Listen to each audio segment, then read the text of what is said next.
sur une nouvelle vision de l'éducation au XXIe siècle. Ce sujet touche l'école marocaine et a pour objectif majeur de renforcer la qualité de l'enseignement au niveau secondaire collégial à travers l'intégration des compétences de vie et de la citoyenneté dans les curricula.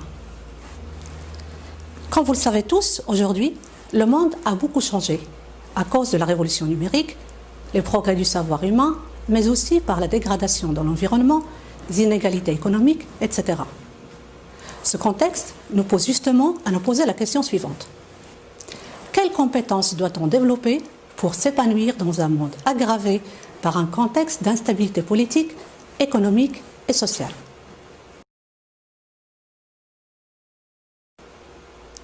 Aujourd'hui, plus que jamais, l'école a la responsabilité d'être en phase, c'est-à-dire en parfait accord avec ces changements et aspirations du XXIe siècle, et de doter les jeunes de compétences qui leur permettront de cohabiter durablement et pacifiquement. Apprendre à lire, à écrire et à compter à nos enfants ne suffit plus. Il faut leur dispenser une éducation basée sur les compétences de vie et sur la citoyenneté. Cela exige de nous de repenser les systèmes éducatifs traditionnels pour que les enfants, les adolescents et les jeunes soient en mesure de surmonter les défis en termes d'apprentissage, d'emploi et de cohésion sociale. Cette nécessité à l'éducation basée conjointement sur l'acquisition de connaissances disciplinaires et de compétences essentielles à la vie courante doit être utilisée comme une stratégie pour donner aux jeunes les moyens de se prendre en charge dans des situations difficiles. L'exemple que nous vivons aujourd'hui avec la pandémie Covid-19 n'est qu'une de ces situations urgentes qui a bouleversé les différents aspects de notre vie courante, sanitaire, économique et sociale. De ce fait, le Maroc a pris des mesures préventives incontournables grâce aux actions solidaires dont les Marocains et les Marocaines ont fait preuve même dans ces conditions exceptionnelles. Donc, que pouvons-nous tirer comme leçon de ces circonstances de confinement sanitaire et de continuité pédagogique?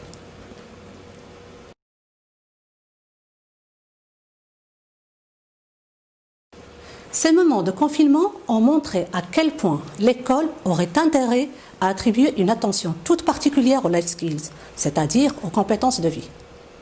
Par conséquent, notre système éducatif doit veiller à fournir à nos enfants, nos adolescents et nos jeunes, en plus des connaissances disciplinaires, les compétences nécessaires pour faire face aux défis auxquels ils sont et seront confrontés.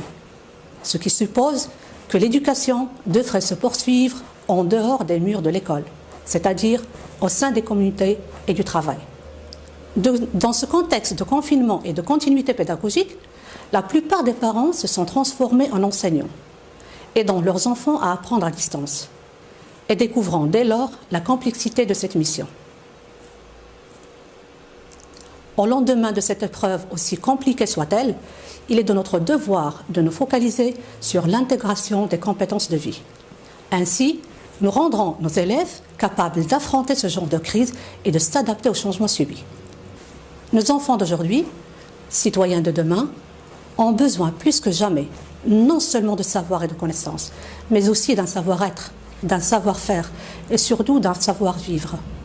Il s'agit surtout de types nouveaux de situations d'apprentissage qui éveillent les consciences, permettant d'abord d'impliquer pleinement les élèves, puis de contribuer au développement de leur personnalité, à l'épanouissement de leur autonomie, ensuite d'être conscients des questions de leur temps et enfin de promouvoir leur capacité en termes de prise de décision, d'esprit critique, de résolution de problèmes.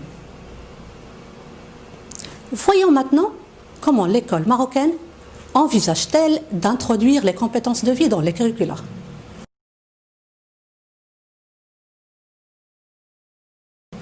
Reconnaissant l'importance cruciale de ces compétences utiles à la vie quotidienne, favorisant le renforcement de soi et l'autodétermination de l'élève marocain, notre ministère de tutelle a déjà entamé dans ce sens, depuis 2 ans déjà, un projet intitulé Maharati, qui vise à intégrer ces compétences d'ordre supérieur dans les curricula de toutes les matières enseignées au cycle secondaire collégial, en partenariat avec l'UNICEF et selon une phase d'expérimentation Limité aux 4 académies régionales de l'enseignement et de la formation, Souss-Massa, l'Oriental, Marrakech Safi, Tanger, Tétouan, Hossima.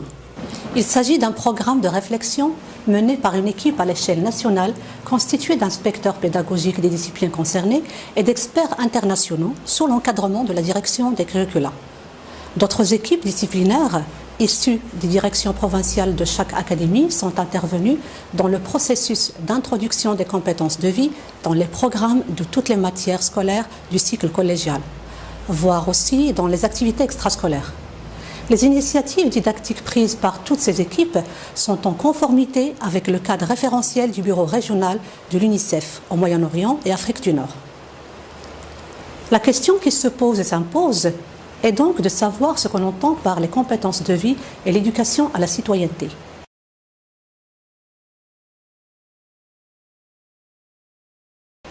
Ce concept fait référence à un ensemble d'aptitudes psychosociales et interpersonnelles qui permettent de prendre des décisions éclairées, de communiquer efficacement et d'acquérir des mécanismes d'adaptation et d'autogestion contribuant à une vie productive. Ces compétences permettent aux enfants d'être équipés d'outils nécessaires pour confronter avec succès les risques de la vie quotidienne et de progresser en toute confiance dans leur vie professionnelle, de telle sorte qu'ils deviennent des participants positifs et actifs contribuant à un développement de leur société. Un ensemble de 12 compétences de vie a été identifié selon le modèle des 4 dimensions qui sont synergiques et interconnectées. Ces 12 compétences de vie essentielles sont reliées et trouvent un écho dans chacune de ces 4 dimensions d'apprentissage. Découvrons à présent les 4 dimensions d'apprentissage des compétences de vie. La première dimension est cognitive. Elle vise à encourager la réflexion, à interpréter les informations et à adapter un raisonnement créatif et novateur par le biais des outils de l'acquisition des savoirs, comme la lecture, l'écriture, le calcul et les nouvelles technologies. La deuxième dimension, quant à elle, est instrumentale. Elle aide l'apprenant à mettre en application ses acquis et ses apprentissages dans la réalité. Elle a pour objectif de s'adapter aux exigences de la vie courante. La troisième dimension, qui est individuelle, concerne le développement personnel, l'estime de soi par rapport à autrui et le bien-être, tolérance, protection de soi, respect, solidarité. La quatrième dimension est sociale. Il s'agit d'un apprentissage de valeurs qui consolide l'engagement civique et le vivre ensemble de l'apprenant. Cette dimension est considérée comme le fondement éthique des 3 autres dimensions. Ce modèle d'apprentissage quadridimensionnel propose pour chaque dimension un groupe de compétences de vie associées, parmi lesquelles 12 sont identifiées comme des compétences de vie essentielles. Essayons de voir maintenant comment ces 12 compétences de vie se complètent-elles. Bien que les 4 dimensions d'apprentissage et les 12 compétences de vie essentielles identifiées soient présentées de manière linéaire, elles doivent être comprises de manière transversale. En effet, la sélection de ces 12 compétences est basée sur leur interaction dynamique et leur contribution aux 4 dimensions d'apprentissage. Par conséquent, le principal tournant vers la qualité de l'apprentissage du point de vue des compétences de vie est de passer d'une logique de transmission à celle de l'apprentissage et de l'acquisition des compétences transversales et transférables à la vie courante. Maintenant, il est nécessaire de connaître les approches qui favorisent l'acquisition des compétences de vie et de citoyenneté. L'éducation aux compétences de vie et à la citoyenneté ne se fait pas au détriment de l'acquisition du savoir. Au contraire, elle le soutient. Il s'agit donc de changer les méthodes d'enseignement et passer de la logique de la transmission des savoirs à la logique d'apprentissage et de développement des compétences transversales et transférables à la vie courante du XXIe siècle. En effet, il a été démontré que les programmes de compétences de vie ont un effet positif direct sur l'acquisition de connaissances. Ce nouveau paradigme est susceptible de changer nos approches d'enseignement, nos pratiques de classe et nos activités extrascolaires pour les concrétiser selon des méthodes actives et modernes.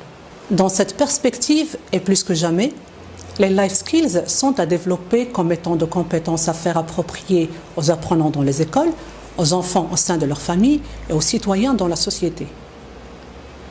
Notons aussi qu'il faut accorder aux valeurs une importance de grande envergure dans notre existence. les valeurs de l'humanité qui nous font hommes et femmes, soucieux et heureux de vivre avec d'autres hommes et femmes différents, doivent régner dans nos relations quotidiennes en vue de mettre fin aux comportements discriminatoires, comme les idéologies, les croyances religieuses et les...